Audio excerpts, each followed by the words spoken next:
За энэ өдрийн мэндүрийг Солонгос сургууль төвшийн холбоо Межико гэдэг холбоо маань магистр, доктор, бакалавр Солонгос сургууль одоо хэлний бэлтгэл төгссөн залуучуудын бол нэгдэл тэнд одоо 3-аас дээш сар суралцсан хүмүүсийн нэгдэл ийм бол холбоо байгаа. За манай холбоонд 30 гаруй мянган төгсөгчд байна. За хэд бүхэн бол докторуудынхаа анх тухай чуулга уулзалтыг хийсэн. За энэ хүрээндээ бол K project 6 гэдэг төслийг бол докторууд маань санаачлаад хэрэгжүүлэхээр болж байгаа. Тэгэхээр технологийн салбар, химийн биологийн салбар, хүмүүнлэгийн салбар гэсэн нийт 6 салбар дээр Монголд хэрэгтэй одоо нийгэмд тустай ийм бүтээлч ажлуудыг докторуудаараа ахлуулад магистр, бакалаврынхаа төгсөгчдөд нийлээд хий гэсэн санаачлагыг бол бас гаргаад ингээд ажил хэрэг болгоод бас явж байгаа. За мөн магиструудтайгаа нийлээд одоо K-Magic Night Day гэдэг ийм Солонгос сургууль төгссөн магиструудын нэг өдөр гэдэг ийм сайхан арга хэмжээг бол жил болгон уламжлалт зохион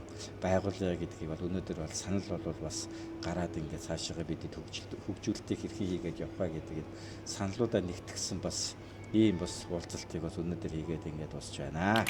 За 2006 оны 12 сард анхэлж манай холбоо маань байгуулагдсан байдаг. За өдгөө бол 20 жилийн одоо түүхтэй ийм холбоо. За мэдээж ковидын сар тахлын үеийг тооцвол бол тогтмол үйл ажиллагаагаа төгсөгчдийнхээ өрөөнд явуулж ирсэн ийм байгууллага бол байна. За эх жил бол манай Межикогийн 20 жилийн тохиож байгаа. За энэ дээр бол бид бүхэн бол 20 бүтээлч ажлыг бол бас санаачлаг хийгээд саяч бас ярилцлаа. За энэ дээр бол докторуудынхаа чуулга уулзалтыг хий. За мэдээж хоёр улсын хоорондох хамтын ажиллагаа. За мөн төгсөгчдийнхаа одоо хийж байгаа бизнес, энэ хийж байгаа бүтээлч ажил энэ зүйлүүдийг бол олон нийтэд сурчлах компанид ажлыг бол бид бүхэн бол хийн. Тэгэхээр тогтмол одоо жил болгон явуулдаг ийм тогтмол 3 том ажлаа хийгээд за үлдсэн нь бол бас манай төгсөгчдийн холбооны одоо гишүүд дэмжигчдийнхаа одоо хүрээнд хийдэг ажлуудаа бол бас хийгээд бол явнаа.